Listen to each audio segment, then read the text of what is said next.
여러분들 올해 나이가 몇이십니까? 사람에게는 5종류의 나이가 있다고 합니다. 첫째는 달력을 넘기면서 확인하는 달력 나이가 있고, 둘째는 결혼할 나이, 애 낳을 나이처럼 사회적 나이가 있답니다. 그리고 셋째는 노인인데 40대처럼 보인다 하는 것 같은 신체적 나이가 있대요. 넷째는 자기 스스로 느끼는 자각적 나이가 있답니다. 그리고 마지막 5번째는 심리적인 나이가 있습니다. 여기서 심리적인 나이라는 것은 나이값을 한다는 것을 말하는 것입니다. 나이가 들었다고 어른이 되는 것이 아니라 나이값을 해야 어른으로 대접을 받는 것이죠. 이것을 신앙에다 적용을 시켜보죠. 여러분은 신앙생활 하신 지 몇 년 되셨습니까? 그 신앙 연수에 맞게 생각하시고 행동하십니까? 신앙 연수에 맞게 신앙의 나이값이 드셔야 하는 것입니다. 오늘 성경은 우리에게 자라나라라고 말씀하고 있습니다. 신앙의 나이값에 맞게 자라나라라고 말씀하고 있는 거예요. 오늘 본문 7절 말씀 보십시오. 우리 말씀 같이 읽어보실까요? 우리 각 사람에게 그리스도의 선물의 분량대로 은혜를 주셨나니. 각 사람에게 그리스도의 선물의 분량대로 은혜를 주셨다라고 말씀하고 있습니다. 보통 성경에서 은혜를 말할 때는 구원의 은혜를 가리킵니다. 그런데 오늘 본문에서 은혜라는 것은 은사를 가리키는 것입니다. 각 사람의 분량에 맞게 하나님께서 은사를 주셨다는 거예요. 직분을 주셨다는 것이죠. 왜 그렇게 주셨느냐? 10절 하반절에 보시면 이는 만물을 충만하게 하려 하심이라 라고 나와 있습니다. 그리스도께서 하늘 보좌 영광을 버리시고 이 땅에 오신 이유는 이 땅을, 만물을 충만케 하고자 하심이었습니다. 그리고 다시 하늘 보좌로 올라가셔서 여전히 하시고자 하는 일은 만물을 충만케 하시고자 함입니다. 그래서 이 땅에 교회를 세우신 것입니다. 당신의 몸인 교회를 통하여 만물을 충만케 하시고자 먼저 예수 믿은 사람들이 불려진 교회에게 사람들의 분량대로 은사, 직분을 주셨다라고 말씀을 하고 있는 것이죠. 오늘 본문 11절과 12절 말씀 같이 읽어보실까요? 그가 어떤 사람은 사도로, 어떤 사람은 선지자로, 어떤 사람은 복음 전하는 자로, 어떤 사람은 목사와 교사로 삼으셨으니 이는 성도를 온전하게 하여 봉사의 일을 하게 하며 그리스도의 몸을 세우려 하심이라. 사도 바울 당시 교회의 직분들이 나와 있습니다. 여기에는 지금은 없는 직분도 있고 지금과는 명칭이 좀 다른 직분도 있습니다. 사도와 선지자라는 것은 지금은 없는 직분이죠. 이 역할을 지금은 목회자들이 하고 있습니다. 복음 전하는 자라는 것은 지금은 온 성도들에게 해당되는 직분입니다. 목사라는 것도 지금의 목사와는 좀 다릅니다. 목사와 교사는 성도들을 돌보는 직분입니다. 온 성도들이 감당해야 하는 직분을 말하는 것입니다. 예수님께서 이렇게 당신의 교회에 은사를 따라서 직분을 주셨다는 거예요. 왜냐? 당신이 원하는 일을 하게 하시기 위해서 그렇게 하셨다라고 말하는 것이죠. 에베소서 1장 23절을 보시면 이렇게 나와 있습니다. 교회는 만물 안에서 만물을 충만케 하시는 이의 충만함이니라. 교회는 그리스도의 것이라는 거예요. 교회는 그리스도께서 충만히 임하시는 것입니다. 왜 그렇게 교회에 임하느냐? 교회를 통하여 만물을 또한 충만케 하시고자 그리스도께서 교회를 부르신 것입니다. 그리고 교회를 사용하시는 것입니다. 그렇게 직분을 통하여 하시고자 하는 게 뭐냐? 12절 보십시오. 성도를 온전하게 하여 봉사의 일을 하게 하며 그리스도의 몸인 교회를 세우려 하심이라 말씀하고 있습니다. 우리가 그리스도께 부름받은 사람들이기 때문에 우리는 그리스도를 따라서 그리스도께서 주신 직분대로 일을 해야 합니다. 각자의 직분대로 각자의 일을 감당할 때에 우리들이 세워지는 것이고 교회가 세워진다라고 말씀하고 있는 거예요. 그러니 여러분들이 받은 직분대로 잘 감당하셔야 됩니다.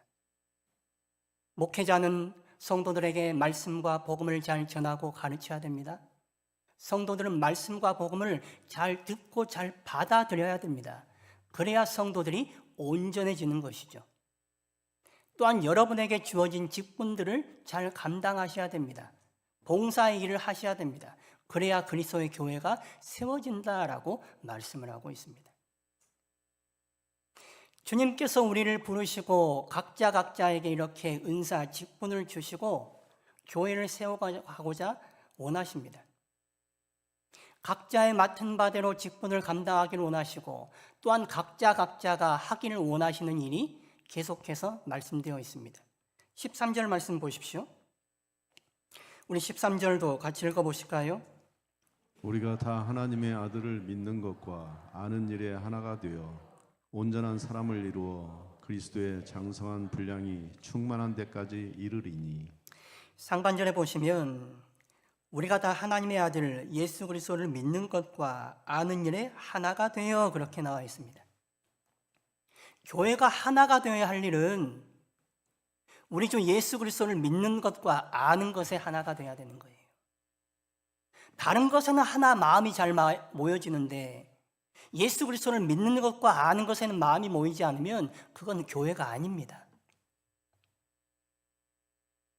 그리스도의 부름을 받은 성도들은 예수 그리스도를 믿는 것과 아는 것에 한 마음을 가지고 열심 내셔야 됩니다. 그렇게 열심 낼 때에 우리가 온전한 사람을 이루게 된다는 거예요.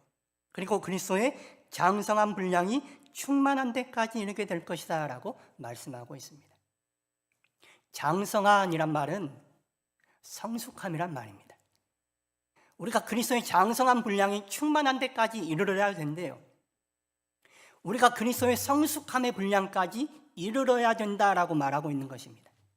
내 나이가 70인데 80인데 이렇게 살다 가는 거라고요? 그건 여러분 생각이죠. 성경을 보십시오. 우리의 주님이 우리에게 바라시는 건 뭐냐? 나이가 몇이든지 간에 신앙생활 몇 년 하셨든지 간에 그리스도의 장성한 분량이 충만한 데까지 자라야 된다는 거예요.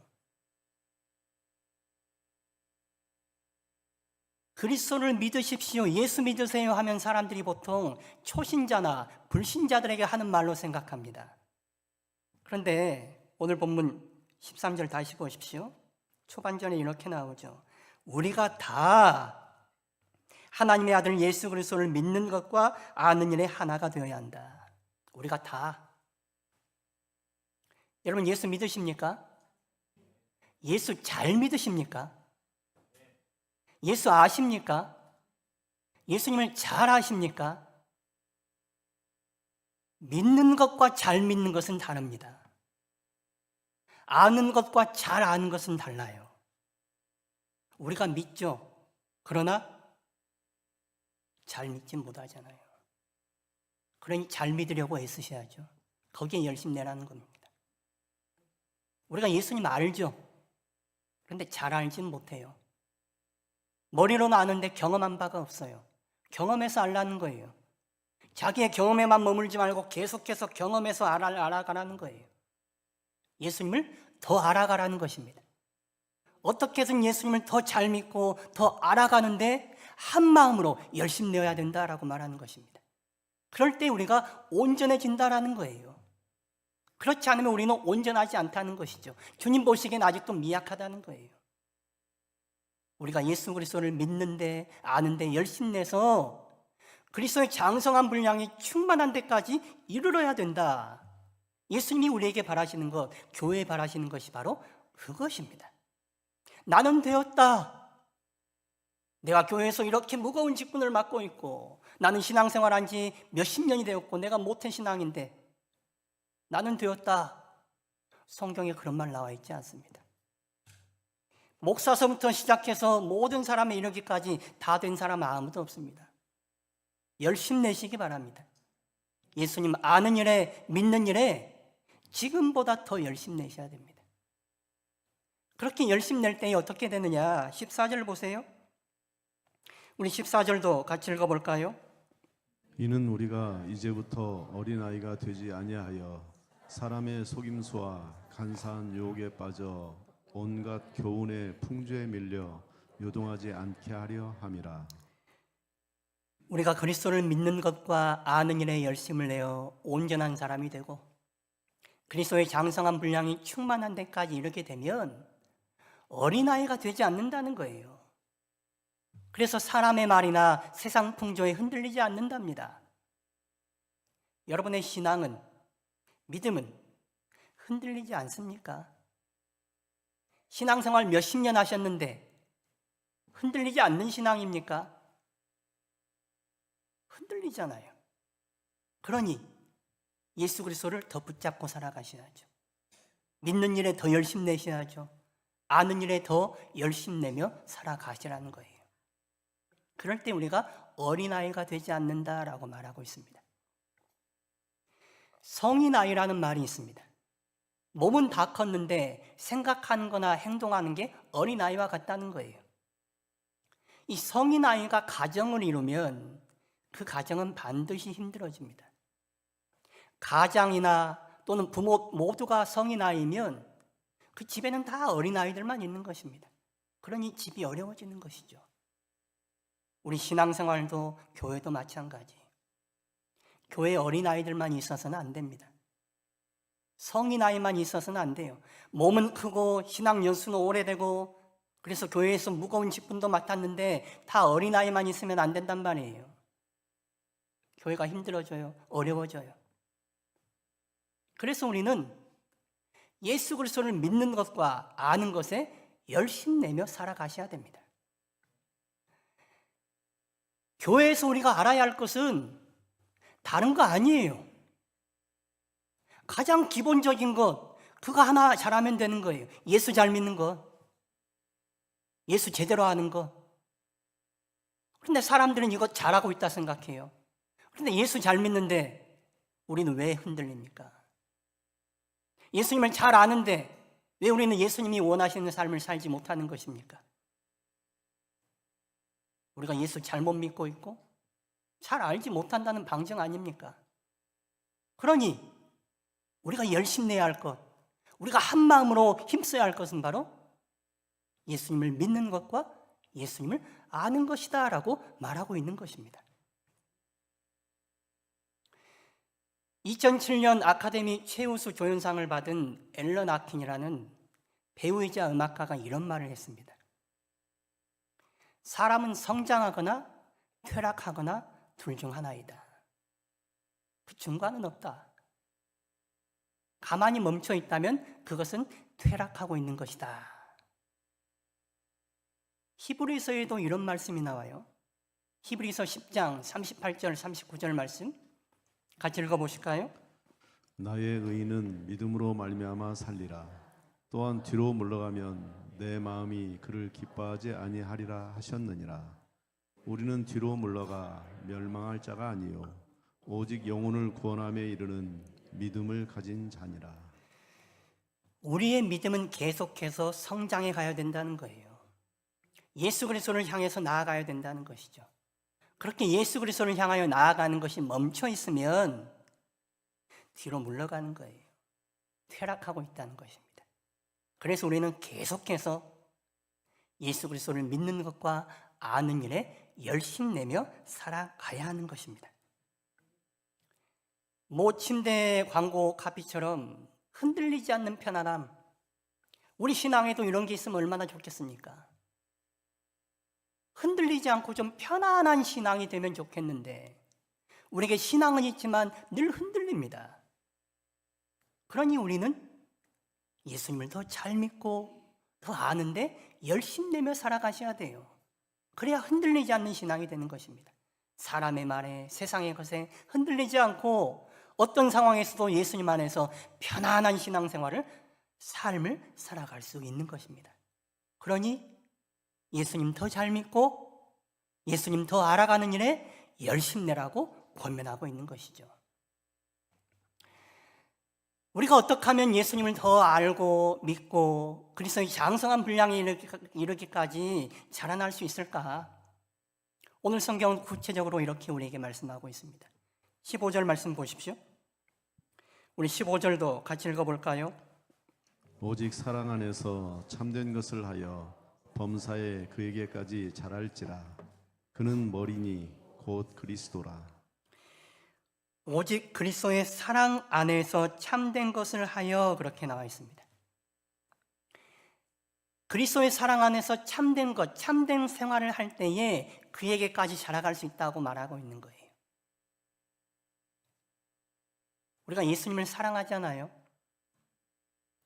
사실 예수님보다는 세상이 우리에게 제시하는 삶이 우리에게는 더 편하고 익숙한 삶입니다. 여러분, 세상에서 세상처럼 살지 예수님처럼 사십니까? 우리는 세상의 삶이 편해요. 그런데 왜 우리가 구태여 예수님이 원하는 예수님의 삶을 살아가려고 하는 것이냐? 우리가 예수님을 사랑하기 때문에 그래요. 사랑하기 때문에 내가 힘들지만 사랑하는 그분이 원하는 삶을 내가 살아가려고 애쓰는 것입니다. 그분이 내게 말씀하시는 것을 따라 살려고 합니다. 내겐 좀 불편해요. 세상은 그렇게 살지 않아요.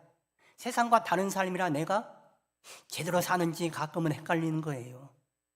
예수님 붙들고 사는 게 나한테 이익이 될까? 아니면 세상 붙들고 사는 게 나한테 이익이 될까? 신앙인이라고 이런 딜레마에 빠지지 않습니까? 그런 딜레마에 빠지는 게 우리 신앙의 연약함이에요.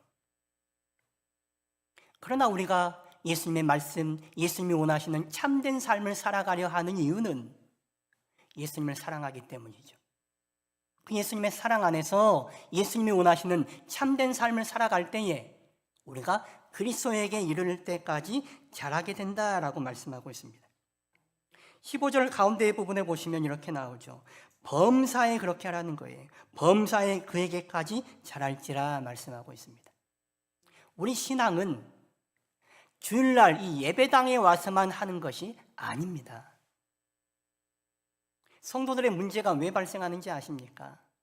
신앙생활을 주일날 예배당에 와서만 하려고 하니까 문제가 발생하는 거예요. 평소에는 다르게 살다가 주일날 와서 뭔가 하려고 하니 잘 안 되는 거예요. 세상 나가면 또 다른 삶 사는 거예요. 신앙과 삶은 별개가 아닙니다. 신앙 따로 삶 따로가 아닙니다. 우리 삶이 신앙대로 사는 것입니다. 신앙이 우리 삶을 이끌어가는 것입니다. 그래서 매일매일 범사에 그리스도의 사랑 안에서 살아가는 것입니다. 그리스도의 말씀 안에서 참된 삶을 살아가는 것입니다. 그럴 때에 우리가 그리스도에게까지 이룰 수 있다는 거예요. 그리스도의 장성한 분량이 충만한 데까지 자라날 수 있다라고 말씀하고 있는 것입니다. 그렇게 그리스도의 사랑 안에서 그리스도의 원하는 삶을 살아갈 때에 우린 어린아이로 남지 않습니다. 그리스도에게까지 자라가니까요. 주님이 원하시는 삶을 살아갑니다. 그래서 그리스도의 장성한 분량을 이루어서 주님과 함께 살아가는 참된 신앙인으로 세워져 갈 수가 있는 것입니다. 그렇게 우리 각자가 성도 한 사람 한 사람이 세워지고 자라나면 이 성도들이 모여있는 교회 역시도 세워지고 자라날 수 있다라고 말하는 것입니다. 16절 말씀 보십시오. 우리 말씀도 같이 읽어볼까요? 그에게서 온몸이 각 마디를 통하여 도움을 받음으로 연결되고 결합되어 각 지체의 분량대로 역사하여 그 몸을 자라게 하며 사랑 안에서 스스로 세우느니라. 교회는 그리스도를 머리로 합니다. 교회는 그리스도의 몸입니다. 각 성도들이 지체가 되어 마디를 통하여 연결되어 있습니다. 그래서 한 몸을 이루고 있습니다. 그리스도께서 이끄시는 대로 자라가는 것, 그것이 바로 그리스도의 몸인 교회입니다. 여기서 마디라는 것을 초기 교회의 유명한 설교자였던, 그래서 황금의 입이라 불리던 크리소스톰이 성령이라고 해설을 했습니다. 참 적절한 해설이라고 생각됩니다. 성도들이, 지체들이 마디를 통해서 연결됩니다. 우리 몸이 마디마디가 연결이 되니까 마디를 통하여서 이 지체들이 붙어 있는 거 아닙니까? 그것처럼 각자의 성도가 성령을 통하여 연결됐다는 거예요. 성령은 한 사람 한 사람을 불러 모아서 한 몸을 이루게 하십니다. 결합되고 하나 되게 만드시는 영이십니다. 그래서 우리 각자가 성령의 인도 아래 있으면 성령께서 우리 각자를 세워가고 자라나게 하십니다. 그렇게 우리 각자가 자라나면 각자가 하나 되어 있는 몸인 교회 역시도 자라나게 된다라고 말하는 것이죠. 성령이 우리 신앙과 삶에 역사해야 우리가 그리스도의 장성한 분량이 충만한 데까지 자라날 수 있는 것입니다. 성령이 교회 가운데 역사해야 교회가 제대로 세워지고 자라갈 수 있는 것입니다. 성령이 역사할 때만이 회개의 역사가 일어나요. 능력이 나타나고 헌신이 나타나요. 믿음의 역사가 나타나는 것입니다.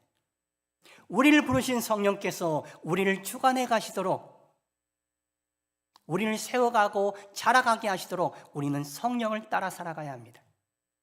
교회 역시 마찬가지입니다. 우리를 부르신 성령께서 우리 각자를 하나 되게 하시고 한 몸을 이루어 주님이 원하시는 길로 나아갈 수 있도록 성령의 인도하심 가운데 있어야 합니다. 그것이 바로 주님이 교회를 부르신 목적이에요. 각자로 내버려 두지 아니하고 각자를 한 몸으로 만들어서 이 한 몸 된 교회를 통하여 만물을 충만케 하고자 하는 그리스도의 목적을 달성시키고자 하는 것입니다. 힘이 모여진 교회를 통하여 각자가 제 역할하는 교회를 통하여 세상에 그리스도의 충만함을 드러내는 주님의 몸으로 이 땅 가운데 교회를 세워두신 것입니다. 여기서 교회가 자란다 하는 것을 여러분들이 잘 생각하셔야 됩니다. 사람들은 보통 교회가 성장한다 하면 외적으로 숫자가 늘어나는 것을 생각합니다. 그런데 성경이 말하는 교회가 성장한다는 것은 숫자가 늘어난다는 것을 말하는 게 아니에요. 교회가 성장한다는 것은 성도 여러분 한 사람 한 사람이 성장한다는 것을 말하는 것입니다. 여러분 각자 한 사람 한 사람이 성장할 때에 교회가 성장하는 거예요. 그러면 숫자적으로도 늘어날 수 있는 것이죠. 각자가 성장하지 않고 다 어린아이인 채 있는데 외부에서 다른 숫자가 보태져 본들 그 사람들을 누가 돌볼 거예요? 다 어린아이인데 자기도 못 돌보는데 남을 돌볼 수 있습니까? 그러니 성도 각자가 그리스도의 장성한 분량에 이르기까지 자라나가야 돼요. 그렇게 자라나갈 때에 충만해진 교회가 그리스도를 세상에 드러낼 수 있고 세상이 교회로 올 수가 있게 되는 것입니다. 주님이 디자인한 교회의 모습은 이런 것입니다. 그래서 성도 각자가 자라나기를 그토록 원하시는 거예요. 남이 자라나라고 손가락질하지 마시고 여러분이 자라나세요. 내가 안 자라나서 교회가 안 자라는 거예요. 특히 중직들이 안 자라니까 교회가 안 자라는 거예요. 남 탓하지 마세요, 제발. 회개의 영이 좀 나에게 임하라고 좀 기도하세요. 내가 먼저 회개하고 내가 변화되기를, 내가 자라기를 갈망하세요. 그럴 때 저절로 교회는 자라게 되어 있습니다. 오늘 성경을 보시면 세운다, 자란다라는 단어가 참 많이 나오고 있습니다. 12절 하반절에 보시면 그리스도의 몸을 세우려 하심이라. 16절 하반절에도 사랑 안에서 스스로 세우느니라 라고 나와 있습니다. 13절 하반절에는 그리스도의 장성한 분량이 충만한 데까지 이르리니 자라리니 말씀하는 거죠. 15절 하반절에도 그에게까지 자랄지라 라고 말씀하고 있습니다. 우리는 자라는 것을 멈추면 안 됩니다. 자라나셔야 됩니다. 계속해서 자라나셔야 됩니다. 그리스도의 장성한 분량이 충만한 데까지 자라나셔야 돼요. 그게 하나님이 우리에게 주신 과제예요. 성도와 교회가 자라나는 것은 의무이자 당연한 일입니다. 생명체는 다 자라나게 되어 있습니다. 그리스도의 몸인 교회 역시도 자라나게 되어 있습니다. 우리가 왜 자라나지 않는 것인가? 우리 자신을 돌아보면서 성령에 이끌려 자라나기를 갈망하셔야 됩니다. 내가 자라나기를, 내가 세워져 가기를. 그래서 우리의 교회가, 주님의 몸된 이 교회가 자라나고 세워지기를 기도하시는 거예요. 주님께서 우리와 교회를 부르신 이유가 거기에 있습니다. 자라나는 교회를 통하여, 자라난 교회를 통하여 그리스도의 충만함이 교회 가운데 임하고, 교회가 그리스도의 충만함을 세상 가운데 드러내기를 바라시는 것입니다. 그래서 세상이 그리스도를 알기를 원하는 거예요. 그래서 세상이 그리스도의 몸인 교회로 오기를 원하는 것이죠. 그래서 새로운 그 세상의 사람들이 그리스도의 몸인 교회 안에서 또한 세워지고 자라나기를 원하고 계시는 것입니다. 이 일을 위해서 우리는 예수님을 믿는 것과 아는 일에 열심 내셔야 됩니다. 내가 예수 안에서 살아가기를, 참된 삶을 살아가기를 갈망하며 애쓰며 살아가셔야 합니다. 성령께서 우리 가운데 역사하셔서 우리를 자라나게 하시고, 우리가 한 몸 되어 또한 우리의 몸인 교회가 자라날 수 있도록 그 일을 위하여 우리가 부름받았다는 것을 알고 주님 앞에 나아갈 때에 우리는 그리스도의 사람들로 세워질 것이고, 우리 교회는 그리스도의 몸된 교회로 세워져 가게 될 것입니다. 이런 은혜가 여러분들에게 임하기를 바랍니다.